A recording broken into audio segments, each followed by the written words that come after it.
What is up, everybody? My name is Kid Ikarus, and this is my podcast. Today, I'm sitting down with Matt, and we are going to talk about the recent UFC 284.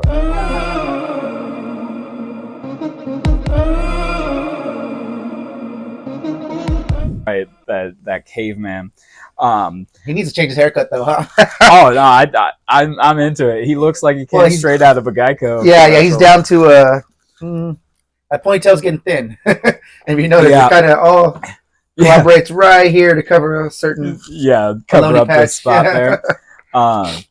So I have been betting with the same $50 on my bookie for like 2 years now. You know, I put $50 in there, and I win some, I lose some, and then I always end up in the same spot. Yeah, that happens to me too. I haven't done a bet in a few years, but yeah, my Bravado account from a couple years ago I feel like I know the sport so damn well, but you can never tell. You know, you win half, you lose half, you end up about the same at the end of the year. You know? So I had $16 left going into this one, and I was like, that's not enough to bet on any individual fight. So, and all the ones I wanted to win were all the favorites. So I decided to do a parlay of Jack Della Maddalena, Yair Rodriguez, and Islam Makhachev. Ooh, okay, well, so I ended up hitting, but that's just all to say that going that's into probably not the the best Islam odds fight, they gave you, right? Because those are all three favorites. Yeah. So the parlay of all three ended up being like a plus 100 or something. Okay. But like that's all to say that like going into the Islam fight, I was pretty biased towards Islam.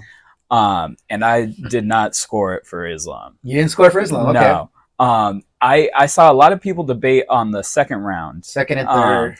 And I don't understand that. I thought clearly the first one was the one in contention. The second one, I thought Islam clearly won.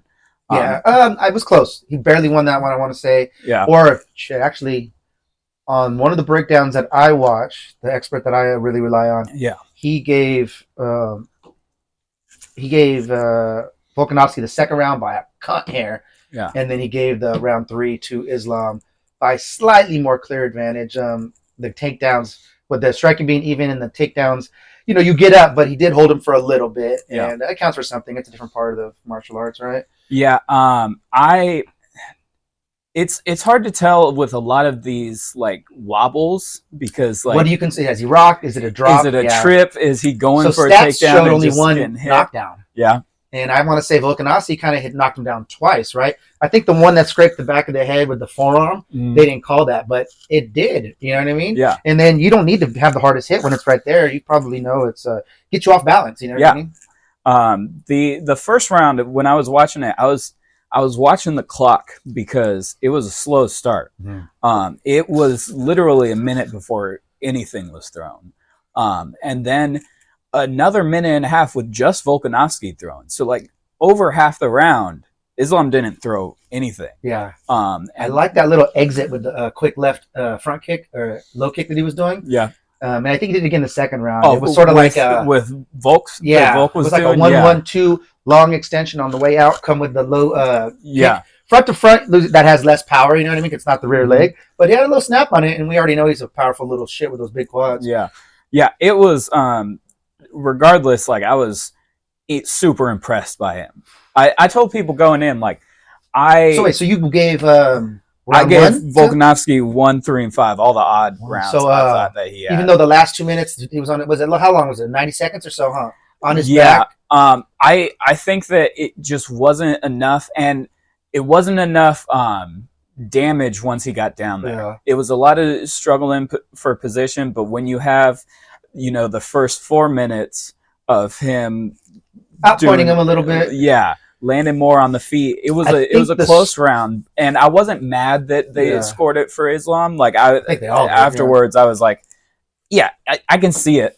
But to me, watching it, I just thought Volkanovski had that one. The way the rules read is positions that lead to potential finishing. Yeah, and but more than the back is that. You know what I mean? Yeah. But as we saw later in the fourth round when he had him, Volkanovski was ready. His defense was ready. If the fence wasn't there to address the body triangle, I think he would have got out in the fourth round too. Yeah. But he was stuck, which, you know, maybe Islam did that on purpose, which is brilliant.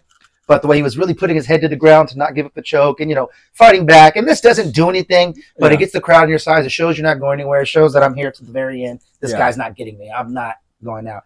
A fight to the death. I think I got Volkanovski. Yeah. It's an interesting thing because, like, who tires out in that position after enough time? Like, is it the person getting squeezed or is it the person doing the squeezing? Because that's the question in a fight to the death. It's like, right. Islam gets in that position. Is he going to fade before Volk does? He was squeezing that body triangle perfect. Yeah. You can tell obviously he was quite a bit longer. He had the triangle, body triangle perfect behind the leg here. The leg and then also he had his knees kind of pinching together. And I'm like, wow. You got to have the years and years of grappling just to, like, even right now, 6 years into grappling, I can't do body triangle. I'm too stumpy, but to automatically remember to squeeze everything and do everything so technically right without even having to rethink about it. It happens automatically. Yeah. It's when I grapple with wrestlers, it's a completely different strength. Like people, I've had like middle-aged wrestlers who haven't wrestled in years like grab me, and I'm like, whoa, it's a real strength, and like it comes from the years of every day being in the wrestling room in high school, But like I can't imagine what like those Dagestani wrestlers, because it's not just high school, it's every day since they were like kids. No kidding, man. But like Volk was saying, he's not as strong as he expected, so maybe how strong is Volk, dude? Yeah, right. What a powerful little beast of a man. Yeah. I was going for all the short guys, and coincidentally, no, but I was happened to be both underdogs, I can't say that I think Volk won. I think it was a legit call. Yeah. But that 4-1 scorecard was shit. Yeah, 3-1, it just doesn't look good when you're losing the last 90 seconds, getting beat on. Mm-hmm. You're at home. And I think it's also one of those situations where we go in, he did so much better than we expected that we're slightly biased. We're like, man, he's just overachieving. He didn't lose anything. He lost the fight, but he didn't lose anything. Yeah, I guess they have to move him down in the pound for pound. Yeah. Then here comes the question. There was a 10-pound, if his frame was 10 pounds bigger, not he put on 10 pounds of weight, but if his frame was 10 pounds bigger, would that be a factor? Yeah, right. And maybe it's like, if Islam goes down to 145, is it the same fight? Yeah. But let's say his frame was 2 inches bigger, and he's already pretty wide, but just 2 inches bigger, 3 inches bigger. He already has a pretty good wingspan for his height. That's what they talk about all the time. And maybe it still didn't directly answer a pound for pound question because they're not the same size. Yeah, right. It's remarkable how good he is, because like every time he goes in the fight, I was telling people this, like I thought Islam was going to win, but every time Volkanovski fights, I kind of expect him to lose. Yeah, and I know what you mean. I stopped doing that. Me. Right. That's what I was telling people going into this. I was like, I can't count him out because every time I count him out, he wins.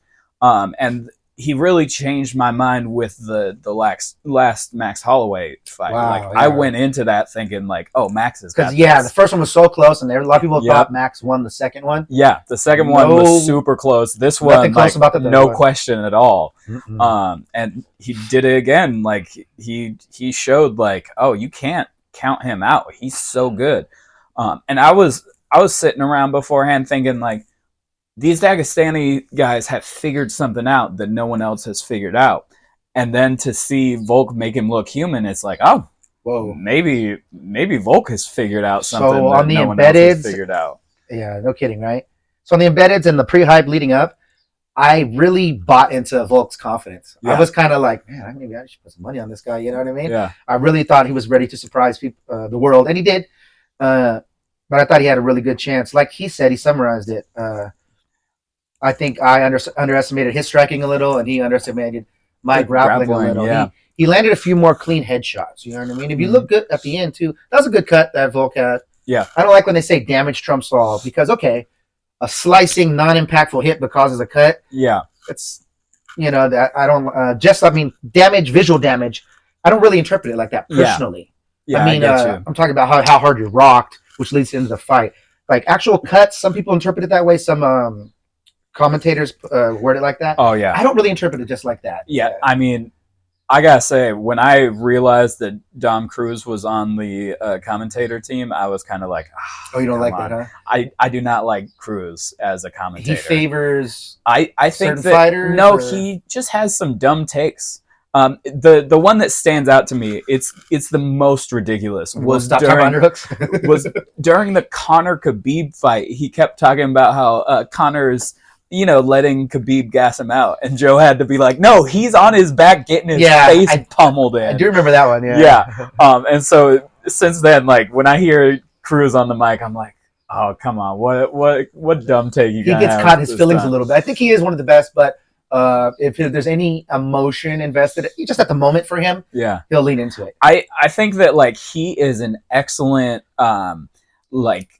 desk person, an analyst. Like afterwards, is great. He's one of the best trash talkers. Yeah, like he is so sharp when he's in that moment, but like in the commentator moments, there's just so much where I'm like, I don't like this Cruz. Sometimes his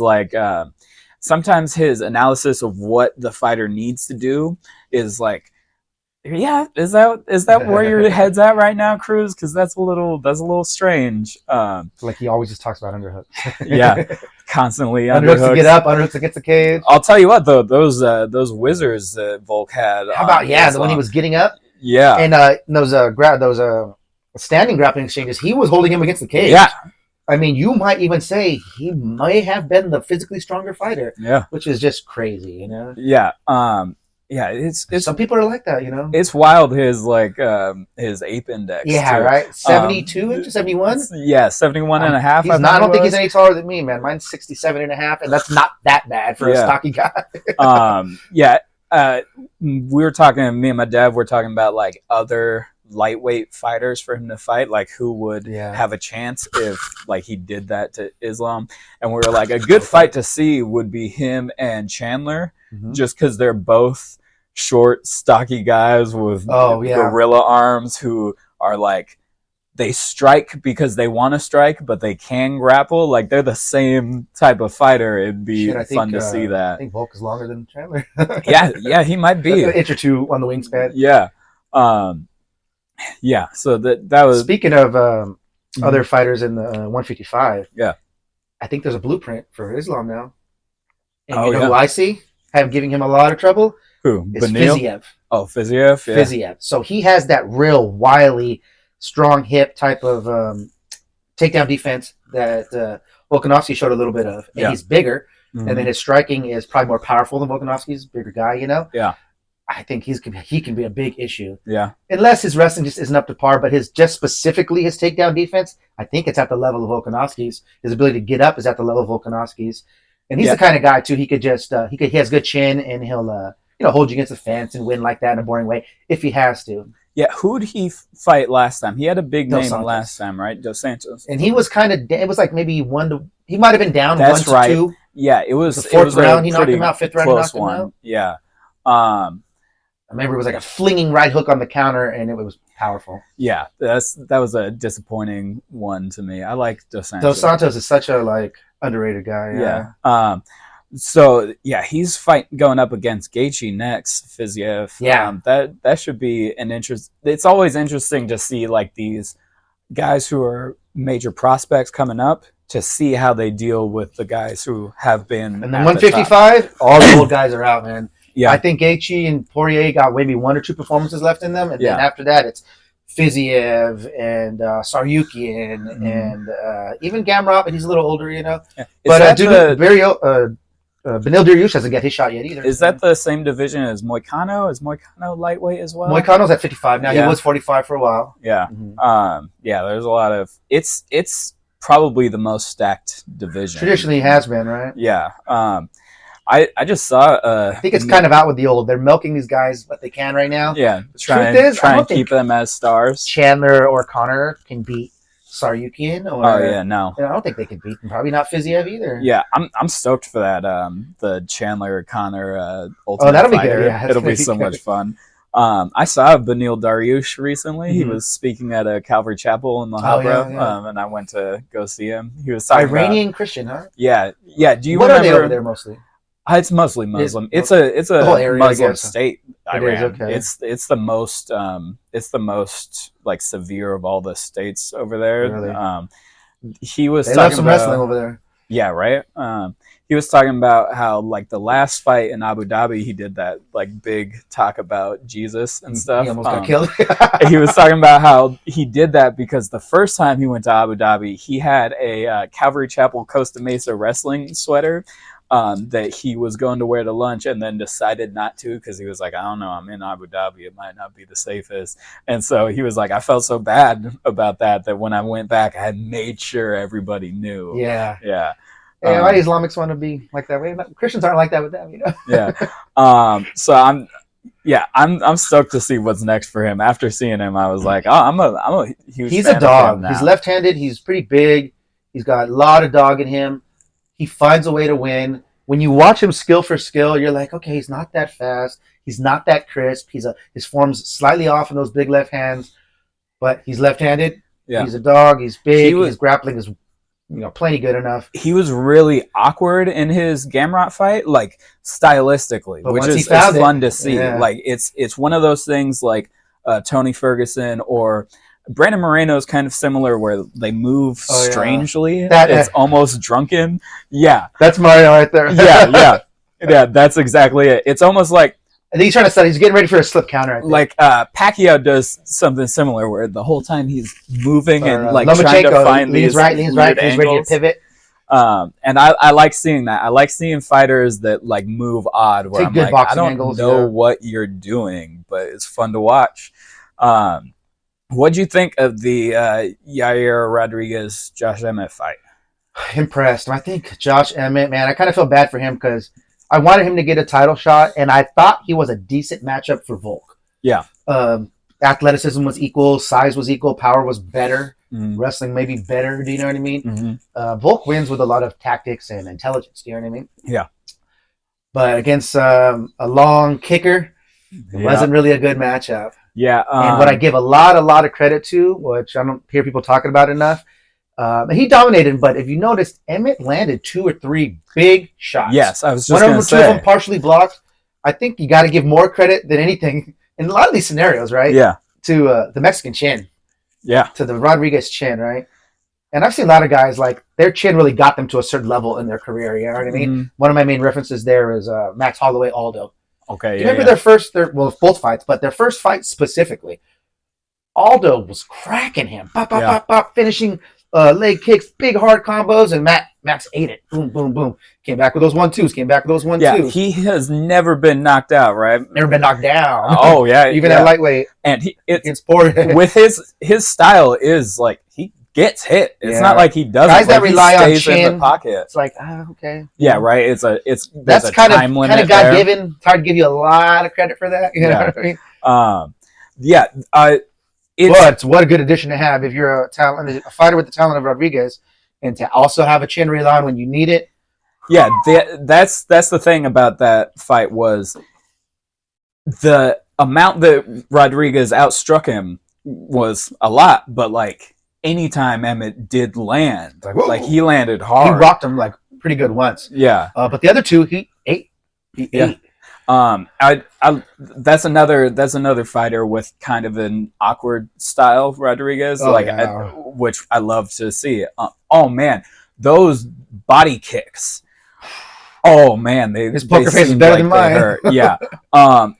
In fact, I think that like that helped him avoid some of the power because like even by the second round, it seemed like Emmett was slowing down and wasn't able to counter as well as he was in the first. I think Emmett is about as thick as you can get and still make that weight. Yeah, dude, he looks like oh man, he is like you can see his ribs from the back, and then the next day you see these giant lats. Yeah, my dad was like, oh, he's got some of those bad ribs for this because like it looks like as soon as they get hit, they're just going to super exposed. Yeah, I guess he can't go up a weight. Well, 45 he could, and I think he had a lot of his career at 55, but 5'6.5" he lists himself at. Oh yeah, his wingspan's okay. That's tough to fight at 55. At that height, like it's surprising to be at 145. Like they're so tall, even at that division. His torso is just so thick, and he's got he's got zero body fat. You know what I mean? Like, I mean, barely enough to get by. He looked like a freaking skeleton at weigh-ins, you know. And just with that stocky body type, he's in a tough situation. I feel like his durability and his career length at featherweight could be longer if he was just 5 pounds smaller frame. Yeah, 5 pounds smaller frame. It's interesting, like how over the years that has become a thing. The ideal body type per weight class. Right? Yeah, because like Matt Serra was 5'6" at 170. Yeah. And the average welterweight at that time was 5'9". Matt Hughes champion. Yeah, stocky, thick as hell. And, not too short, you know. And now, like, apparently it is. You gotta be 6 foot to fight at welterweight now. And even like Jens Pulver was like 5'7" or something at 155. Yeah. And like now the 155ers are 5'9", 5'10". Yeah, right. Because he went all the way down to 135 at the end of his career. Yeah, it wasn't really that way at the beginning. Like people weren't cutting I guess the wrestlers hadn't made their way in, right? Yeah, well, the extreme cuts. Yeah. Extreme cuts. But you have to imagine Matt Hughes in their prime, GSP, they were only 185. You know what I mean? They weren't 200. Yeah, they weren't cutting all the weight like they maybe do. 190, maybe. So what do you think of that matchup now between Yair and Volkanovski?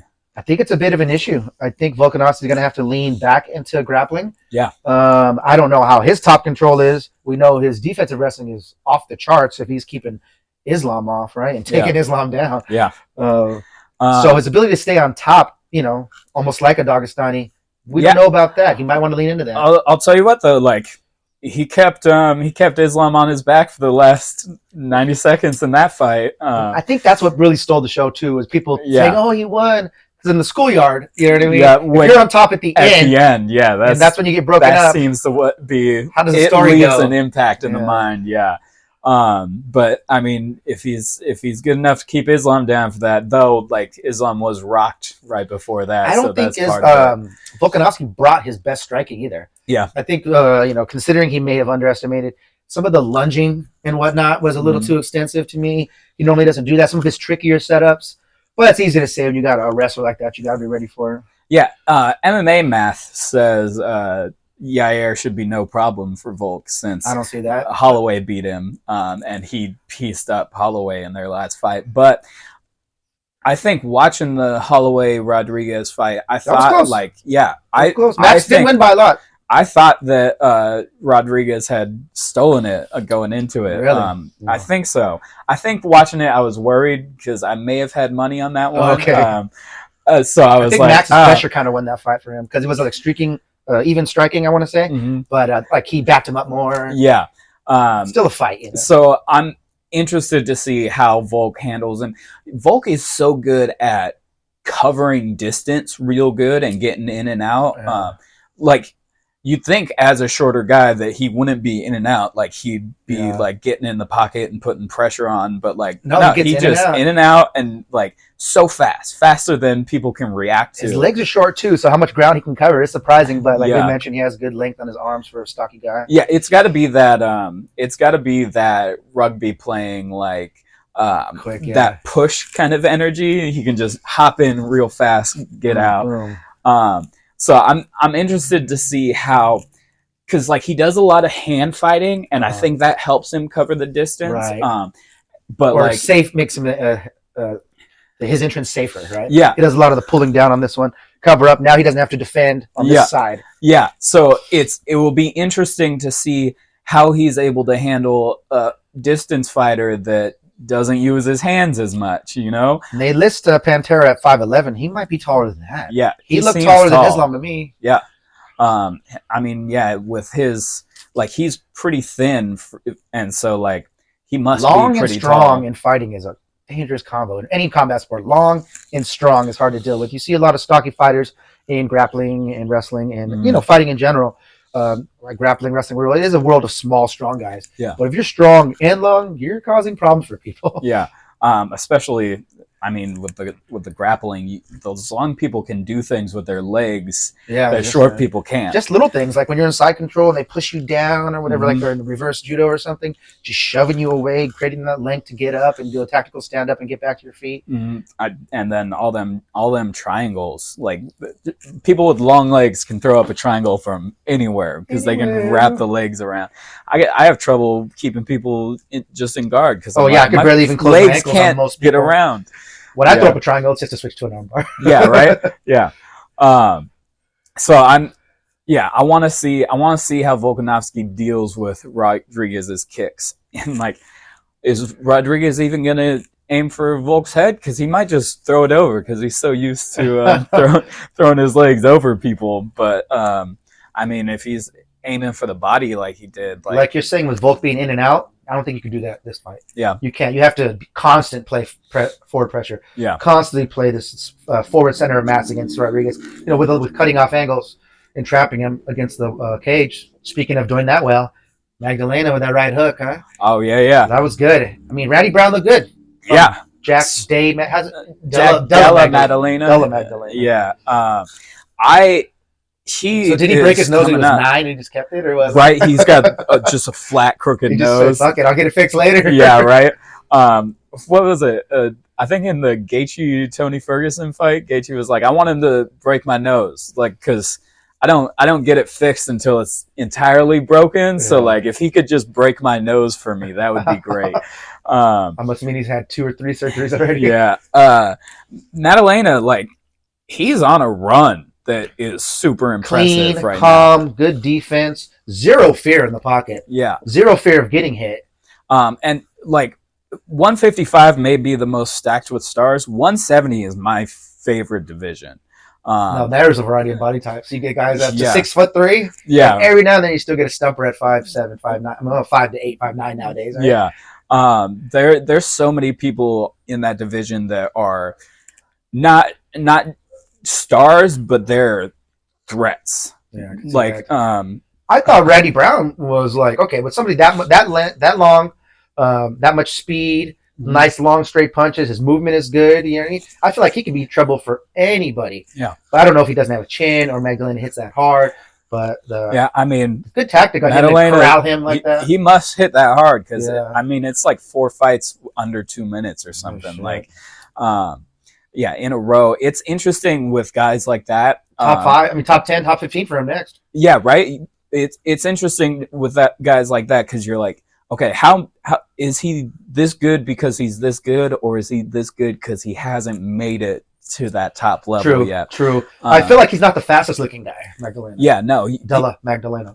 I mean, to me, like, there's nothing about him that seems like it's Stands going out to be that impressive. Yeah. His defense is tight. Everything's fundamentally tight. But he just keeps having these quick finishes that are like, oh, okay. It's not even like when Kamzat was at that position and he was running through guys, it was like, oh, snap, this guy's a threat. With Maddalena, it's like, oh, wow, another real quick finish. How did he manage that? He doesn't seem like as much as a monster as Kamzat was. But have you seen him go full 3, Maddalena?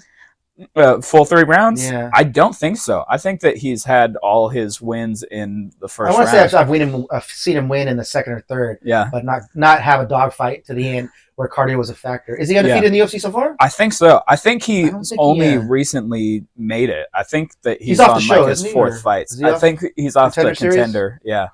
I would love to see him up against somebody name that people know the name of next. It has to be at least top 15 now. Yeah, I'm trying to think he's of only somebody 25 or who's something not like in the 5th in the top 5, you know, because in that division those are the ones that I'm thinking of.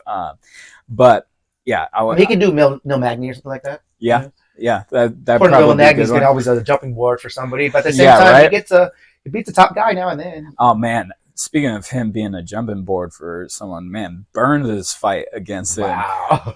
Fantastic, right? I'm not that shocked because he finished him with jiu-jitsu, didn't he? Yeah. Yeah, and I think he said going in, like he was going back to his roots and doing more of the jiu-jitsu. Do you remember RDS? He fucking he ran through Magny. Oh, Arm triangle, grappling. Yeah. And he's smaller than Burns. You know what I mean? Yeah. So I wasn't that surprised. Yeah, I'm stoked for. I think Burns has a big fight coming up against Masvidal. Masvidal, that's right. Oh man, that's. I don't think it's a great matchup for Masvidal. No, I think that's kind of not a good matchup to make because I think it's so one-sided in Burns' favor. Well, what's the grappling difference? What do you mean? Like he's so much better of a grappler than Masvidal. I think he's so much a better grappler, but I also think that he's probably a better striker. I think that like at this point, maybe I think Masvidal's a great striker. He just has a couple holes. I think that he's getting slower now. Like he's an older dude. Yeah. I think that he's kind of past his prime. I'd agree. Though I'll tell you what, I thought that about Wonder Boy not too long ago, and then that Kevin Holland fight happened, and I was like, oh, maybe I'm judging too soon. So I might be judging Masvidal too soon off of that Colby fight and the Usman he has to have the right matchups, huh? Yeah. Yeah. If it was him against a Neil Magny, somebody who's like Magny, the end of Jeff the top 10. Masvidal, Jeff Neal, that would be good. Yeah. Size difference. Huh? Somebody who is a bit higher on the rank, bit higher numbered on the rankings. Is that considered lower on the rankings? I guess you're saying, yeah. Yeah. Somebody lower on the rankings. Sounds negative, but it's not. Yeah.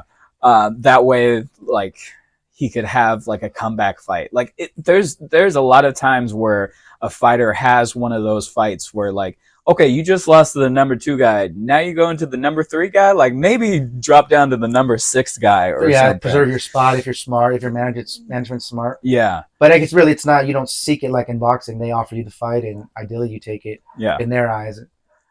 Yeah. Did you catch any of the prelims? Quite a bit. Finishing off the main card. Yeah. Tyson Pedro. Yeah. Because that guy fixes cardio or what? He's never won a fight past the first round. Yeah. He was on a streak, right? He won 3 of his last 4 knockouts or something like that. I want to say this is his second loss in the UFC. Yeah. Same story. He gasses out after the first. What is that? He's a tall, long athlete, right? Fucking beautiful, handsome man. Yeah. But he doesn't have any muscle. He's tatted up, but he's not bodied up with all this extra muscle to take his oxygen. I don't know if he's too stiff and tight, but the dude gasses out after the first round. Yeah. Bad. And it showed, It's like, wow. At home, too, he didn't get no extra juice from the fans. Yeah, I think that in my mind, I'm confusing him and the Tafa fight. Okay. No, Tafa was clean. Yeah. Both darker skinned Australians. Yeah, well, Tyson is tall and thin, and then Tafa got those childbearing hips, and he's a tank. Yeah. He's got them weird tattoos. He's got like what do they call them, a skirts or whatever? Right? Yeah, he's got like a square of tribal right on his belly button. I was like, what is going on? The tradition with those tattoos are crazy. Like, yeah, dude, you like it's on your thing and everything. Yeah. I knew a guy that I trained with. He used to live in Samoa, and it's a rite of passage thing too sometimes. And he used to talk about how he used to have to hold scrotums up for the tattoo artist and whatnot. That is wild. Yeah, did Tyson get he got a knockout or he got knocked out? No, he lost a decision, I want to say, and it was it was obvious he lost, Yeah. But he wasn't himself after coming in the end of round 1. He was already that was not the that was the main Jimmy card? Crute? Is that the Jimmy Crute fight? And who was Jimmy Crute fighting? Dasakis, Dasakis. Oh, he that's was a right. 1 week fill-in, that guy. Dasakis. That guy was a 1 week fill-in, and he got it done. He was the right call. Yeah. No, that was the Pedro fight. Pedro Bukakas. I'm sorry. That's correct. Right. That's right. Yeah. And then, yeah, I was rooting for Modestus. Yeah, his last fight in the UFC was that oblique kick that blew out his knee. Oh, jeez. And it's what made people talk about like, oh, should these kicks be allowed in the UFC and stuff? And like, I didn't know he got cut after that. I guess. Yeah, right. He got cut after that. Like, that's kind of a weird time story to cut somebody. Yeah, and now he's got back. Yeah, it's awesome to see him back after that. Because, yeah, I did think, now that I'm thinking that it's that fight, like Tyson did get tired out after that first one, and Bukakis was able to like piece him up afterwards. There was a point during the fight I'm like, shit, the Australian guys aren't winning. Yeah, right. But then that turned around a little bit with Tafa and Kulibao. And I like him, the Filipino. I think he's a Filipino Australian guy. Yeah, and his movement is great. He was kind of getting what's that? He was fighting that guy who's Armenian Russian or whatever. Yes, and, from Glendale.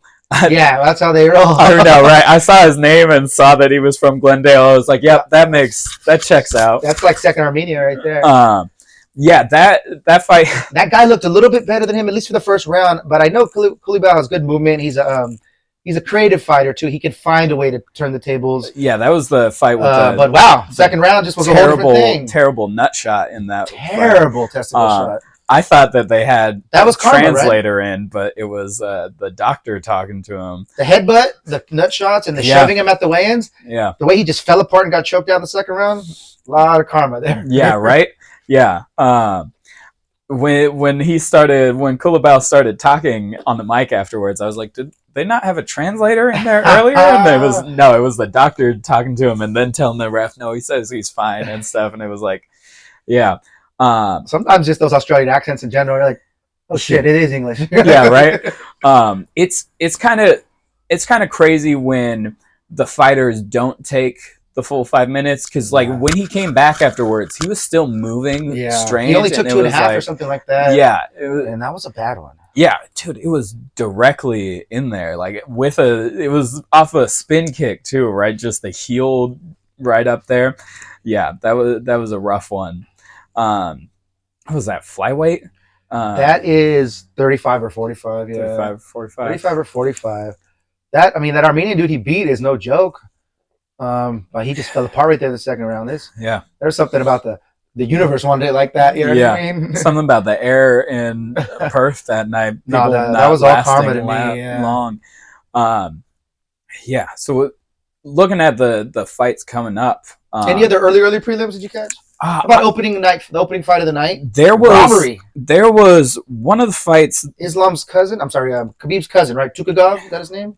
I only know him as Islam's cousin. He's the guy that that brawl that they had when he fought Conor. That Conor slipped and landed on him. Oh yeah, yeah. The Tukagov versus Brenner. I didn't catch that early. I watched it earlier because I heard a few comments that it was a robbery, and it was.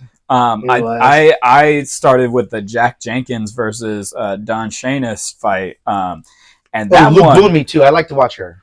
Yeah, I saw that she was on there. I saw that she won and was like, I always watch them. My girl likes to watch the girl fights, you know. Yeah. Watch those. They're some of the best. I like her. Every time I've seen her, she's been pretty. She's a dominant. mean little thing, huh? She's so small. She probably cuts no weight for 115. Oh, Jamie Malarkey got a win. I thought that was going to be a more violent, crazy fight. I was thinking, like, I see his name a lot, but he keeps being on the prelims. I must have seen him lose a few times because, like, yeah, I know what you mean. I see him fight a lot. He seems like a 500 kind of fighter who's been on his way up for a while. Yeah, but I guess he's been winning. It's just he lost his last fight. He wins like 2, loses 1, so he's kind of stuck in that. In real life, if you're doing that in the UFC, you're badass. Yeah, right? You can win 66% of your fights in the UFC. That's a career, boy. Oh, yeah, the Jimmy Crute was the Menafield fight. Yeah, the draw. That was a strange situation. I have to agree with the draw, probably, though. Yeah. I hate that. Okay, majority draw. Okay, one guy thought you won. Yeah, right? Right? Does that not give you the win?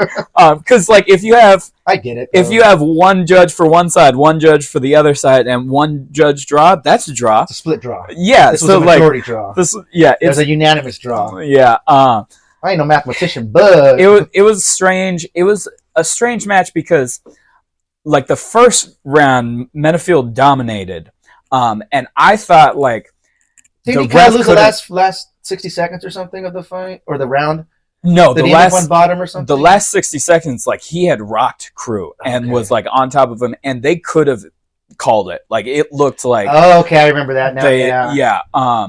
And so Crute had to dig deep. I'm surprised he had that second and third win. Oh no, yeah, it was amazing that he came back. He was concussed too. I thought going into the third, I was like, I think it could be 10-8 for the first round for Menafield, and then Crute winning the second 2, and then being a draw. And then they took away the point from Menafield for the fence grab, and I was like, oh, that that proves it. That means Crut's going to win, because I thought they were at least in Australia. And then like when it was announced the draw, I was like, okay, Australian judges don't have the best rep. Not that any judge in MMA does. Yeah. But I mean, there's been a couple of scenarios over the years in boxing too, where when Horn beat Pacquiao, for example, people were like, "What?" Well, yeah, I saw people talking about. And then the opening night, they had the wrong call. The opening fight of the night, they had a bad call. You're like, man, what's going on? I saw people calling out Derek Clearly, because he was the one who gave Islam 4 rounds, and they were like, "Of course, it's Derek Clearly," which I don't follow enough to know. Crosby and Adelaide Bird are the 3 that people don't like. Yeah, I mean, need some MMA classes. The 4 rounds for Islam is that's a reach. That's crazy. Though I guess if all the first 4 rounds are in debate by people, like, to me, Volk clearly won the 3rd, and I think won the 1st. But like, if the first is in debate between people and the second is in debate for people, like, it's all up in the air. So I guess I have nothing. It's not robbery at all. Yeah. Like I said, I think if you watch again, I feel like I was trying to keep a neutral head when I was watching. Yeah. I think it's the right call. Yeah. But nothing is lost by Volkanovski. Yeah. It's close enough that, like, I have no problem with calling any of those rounds for any of them, except the 5th one, which I think everyone agrees was Volk's round. Yeah. This next week they got Andrade fighting again. She was going back to strawweight, huh? No, she's in flyweight for this one. Oh, okay. Erin Blanchfield. Erin Blanchfield is a beast. She just fought, though, like... She didn't get touched. She against Lauren Murphy. That's right. Destroyed her. Prior to that, she destroyed Meatball. Meatball Molly McCann. She was on a 2-fight streak. So yeah, Blanchfield's whipped a couple asses just in the last couple months. Yeah, I seen her from jiu-jitsu and combat jiu-jitsu and the EBI tournaments, the Medusa tournaments that Eddie Bravo runs. She's been dominant for a while. Yeah. I'm not surprised at all. It's fun to see some of them jiu-jitsu fights, because I'm a big fan of Jillian Robertson. Yeah, she's always on Fight Pass. She just destroyed Namajunas recently, and it's like, now do that in the UFC instead of sticking around. If Rose can move around and jab, that'd be different. Right. Yeah, use her length and do stuff. There's a small size difference there too, 10 pounds. Yeah, there's some that the John Jones card, like that fight's gonna be good. But like Bo Nickel is gonna Valentina Shevchenko. She's my girl, dude. I fucking spend half my life in her cooch. I'll tell you what, though, that Santos fight, I thought that Santos won that. No doubt. She's gonna correct that. Yeah. To me, I just stand by her as the best of all time. You know what I mean? She beat Nunes on the second one. Yeah. She's 20 pounds smaller. She still won. You know what I mean? Come on. Yeah. The prelims for that card, though, Julian Marquez. I love that dude. He lost his last one, but that guy's all hard. I mean, he got destroyed in that last one, but like Gregory Rodriguez, she's another monster. Top flyweight. I confuse with Santos sometimes. They have a similar look, and they have similar attributes as far as like physicality. Then Cody Garbrandt. Back to bantamweight, good. Well, he's on the early prelims? Damn. No, just the prelims, but Julian like the first fight. That one got canceled. He's got a new opponent now. Oh, really? Yeah. So I'm stoked to see Garbrandt back. I hope that he can do something, because like that chin, I'm a fan of him. I mean, strong gust to win, man. Yeah, right. Though, like, it could be a smaller guy. He's been out cold 5 times already. He could be fighting guys who are just particularly, like, they're good. Like Kai Kara France he's a beast, a monster. He knocks people out a lot, and he didn't get knocked out against Rob Font, which makes sense because Rob Font really isn't. He had some good moments to get Rob Font.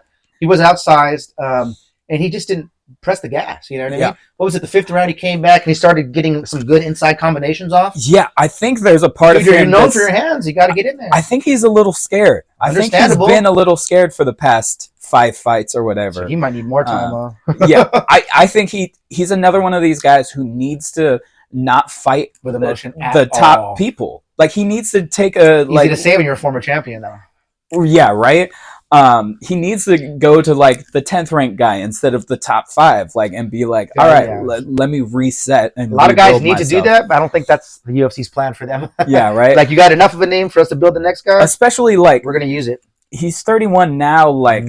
He's young enough where if he started at the top 15 and worked his way back up, it would only be like 2 years. That's true. Until he's back in the top, and they will give him that. What if he gets knocked out one more time on the way, even though he looks good? Yeah, I mean that's the risk. That's always the risk. I'm not sure about the conversations he's going to have with his grandkids. Yeah, yeah, it's a weird thing to have a legacy like that where I was undefeated and made my way to the top and won the belt against the greatest of all time.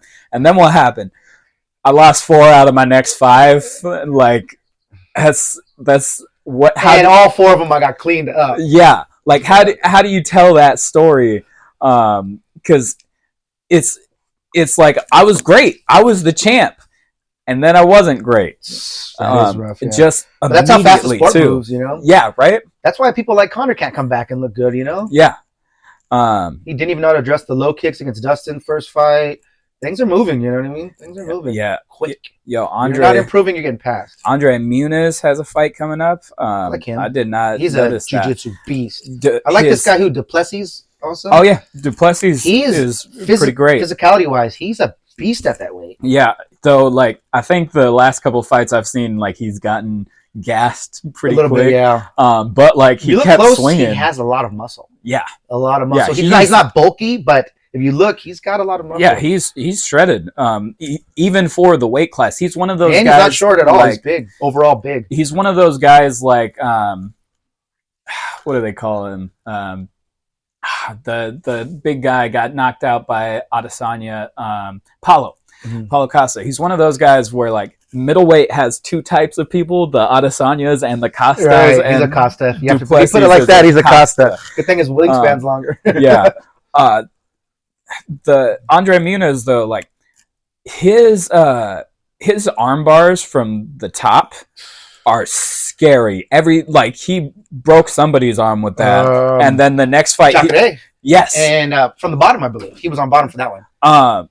I mean, maybe it started on top and then he finished on bottom or something. No, what I'm saying from the top, I mean, like, they're in, like, the turtle position and their arm he's on top of it, so the pressure is going down. Yeah, that's what. Belly down finish. Yeah. Okay. And so, like, he did that to Jacare, and then the next fight got an armbar from the same position where, like, I was watching it, I was like, oh no, don't do it, because I thought he was going to break somebody's arm. I gotta get that in the repertoire. I'm always looking for neckties and stuff. Man, it is a scary thing, like, that guy. He's huge too. Yeah, and it, like, you don't see that too often with jiu-jitsu aces where they're, like, big like that and bulky. I feel like a lot of the jiu-jitsu aces you see are the Oliveras. Rodolfo Vieira, one who gassed out bad against that Anthony Fernandez kid. Okay. So he's a long time jiu-jitsu, like, world champion. He's an Abu Dhabi veteran. He may have won it. He's a beast, physical beast. He cuts down to 185, and he's gassed out harder than anybody I've ever seen. Yeah. If you want to check out the fight I'm referring to, it's him versus Anthony Hernandez, which is this young kid off the Contender Series who's slightly flamboyant, maybe like spiky hair, big plugs and all that. Yeah. He survived, and he was getting arm triangled. He was getting choked. He just survived. By the end of round 1, Rodolfo Vieira was so gassed out. I think in round 2, maybe in round 3, he just he got choked out. And this guy is not like that. It sucks at jiu-jitsu, but in the jiu-jitsu world, he has no name. Yeah. But come MMA, when everything's involved, including weight cutting, and everything, wow, come back and get that win against a great jiu-jitsu legend in Rodolfo Vieira. So what do you think? Like, featherweight, we see the clear contender now is Rodriguez, and they got to do that Volk Rodriguez fight next, right? Yeah, absolutely. What do you think the next challenger for Islam should be? You think it's Beneil? It should be Beneil, but he has Oliveira next. Oh, does he? He has Oliveira next. Okay. It's Gaethje and Fiziev next. Chandler has a fight. Poirier is the only one who doesn't have a fight. Yeah, but it's hard to, like, make an argument for him because he's had 2 shots at least now. He won his last one. Well, I mean, like he's had two shots at the title. Yeah. In the last 2 years. Yeah. So he's had a few chances already. It's pretty undeniable that he's the second, third best guy, though. Yeah, that's true. And he hasn't had a chance. He hasn't against fought Dariush this guy. yet. Hasn't had a chance against Islam. Yeah, and it's come to apparently, maybe not. Maybe it's just Volk is that special, but maybe Islam's top control isn't as good as Khabib's. Yeah, his striking's better. Yep, his kicks are better, but maybe his top control isn't. Yeah, it's funny when you watch Khabib, his striking like is rudimentary, but he also looks scared the whole time. Yeah. Like and it, like. I kind of see that the same takedown thing is like the third Islam. option is his strength. Yeah, right. His third striking option is the takedown. Yeah.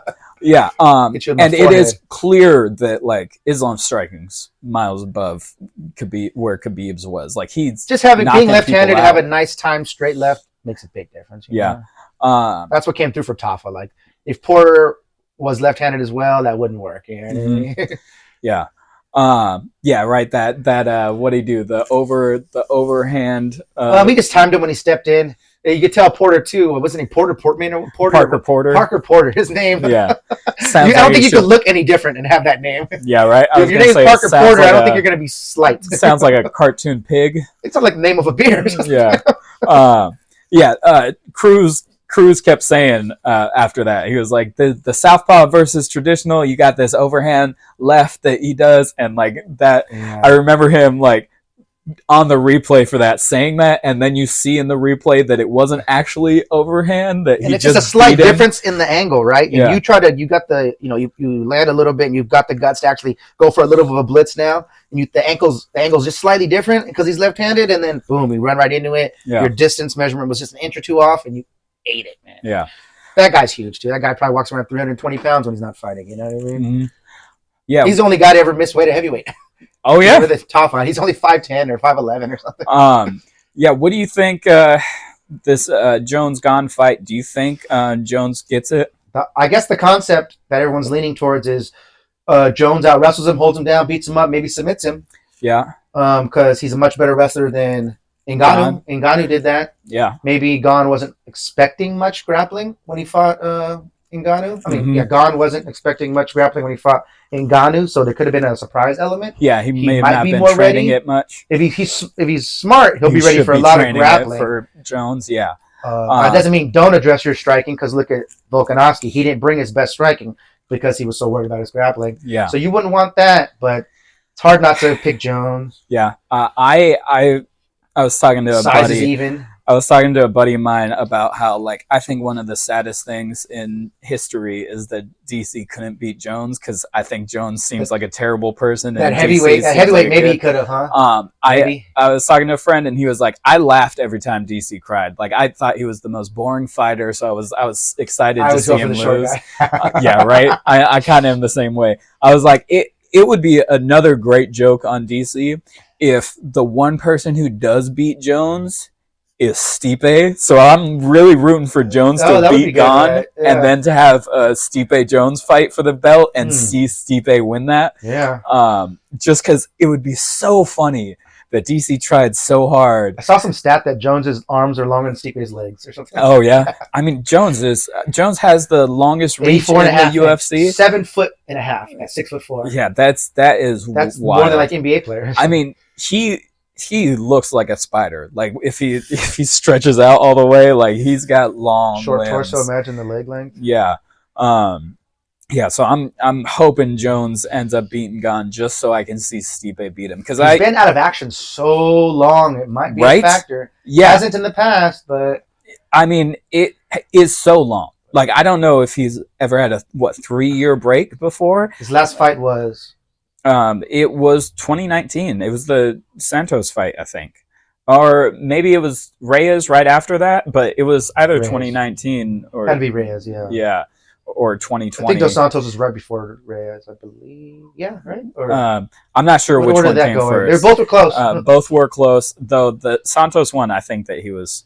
I think Jones was playing with him. I think he could have ended it. And he was on no knees too. On 2 torn ACLs. Yeah, that's the thing. Like you could tell after the first round, on those left hooks, and he landed a few on those leaping hooks, And you like to think, man, if he had fresh knees, he could cover more ground. Maybe Jones is going down. Exactly, right? Like, you could tell after the first or second round, like, Santos isn't moving right, and Jones didn't take advantage of that like he could have, and it made me think, like, oh, he's playing it safe. The way Brandon Schaub always words it is like he's just not up for it. These guys don't excite him enough to be for him to be superb on defense. Yeah, he can be superb on defense, but Gane's going to hit him, you know? Yeah.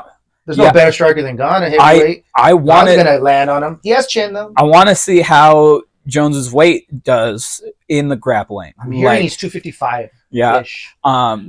But like he ain't exceeding the weight and cutting like Gane might be. No, I'd say Gane walks around at 50 and gets in shape at 45 and goes in. Yeah. So same height. Gane. I mean, I think Jones still just have a couple inches on reach. Yeah. Which, you know what, that might help build muscle. I know that, like, from what I've heard from with the length, he can fill in muscle without like carrying it here. You know what I mean? Obviously, I don't think he's going to have the abs he had at 205 and all that, but I don't think he's going to be fat. You know? Yeah. All right, so we're reaching the end of the episode here. So give some shout outs. I know 10th Planet Long Beach. 10th Planet Long Beach, 10th Planet HQ. We got obviously MatFit.org, obviously Project Mayhem. Who we got out there doing some good things? Yeah, I gotta say, OKO Hood Theory Cypher. It should be coming out this Friday. Okay, I believe so. Either this Friday or next Friday. I'm really hoping Clash edited that well for me. I wasn't too happy. Yeah, it's funny. I had my stuff like the next day. I'm like, hanging out with my boys, and I'm executing it perfect. But it's like, I guess that's how it goes. Yeah. Just been too long out of it. I thought it was good. I think it's going to end up being good. Your verse was dope. Oh, thank you. I ended up, Bad Influence hit me up this week on Wednesday and was like, hey, I got this song. I want to do a Section 9 one. Oh, yeah? But Ryman wants to do one where we perform songs versus a freestyle. Okay. Like maybe 1-1 or something. I don't know. I went because the whole video is going to be 10 minutes or something like that. Yeah. Maybe one freestyle, one song, something like that. His concept there is that we have a lot of good old stuff that people haven't heard. Okay. And I agree with that, but it's just fun to do something new, right? Yeah, to mix it up, have a freestyle. It might be cool. You guys do like a song where you take this is actually a Section 9 shirt. Oh, nice. Look at SEC with a 9 around it. Yeah. Yep. It kind of looks like SEC, the conference. Yeah. It might be cool if you do like take one of your hooks from your old songs and then like do fresh verses for it. That's dope. Actually, we have a song like that we kind of like when we're doing a freestyle that we just throw it in. Yeah. And it kind of, it's very generic. Yeah. And it kind of sets up the next guy for whatever verse he wants. Yeah. Right on. That's actually a pretty good idea. I think we'll do it like that. Yeah, so the Bad Influence hit me up on Wednesday and was like, hey, you want to hop on this song? The thing is, I'm going in to record on Friday. And so I was like, yeah, I'll take the opportunity. Well, the booth, you got your 15, 20 chances if you want. Yeah, right? And so I ended up... 4 chances. I ended up going on Friday and recording a verse with him and then ended up... he was like, do you want to try and come up with a chorus right now? I was like, yeah, sure. And did. And so we got a new song out called Sludge on YouTube, The Bad Influence featuring me and it's already out, you said? CeeLo. CeeLo something. I don't want to mess up his name. But not CeeLo. Not CeeLo Green. No. Not CeeLos. No. Okay. Let me see. There's a homie, Project Mayhem homie, CeeLos.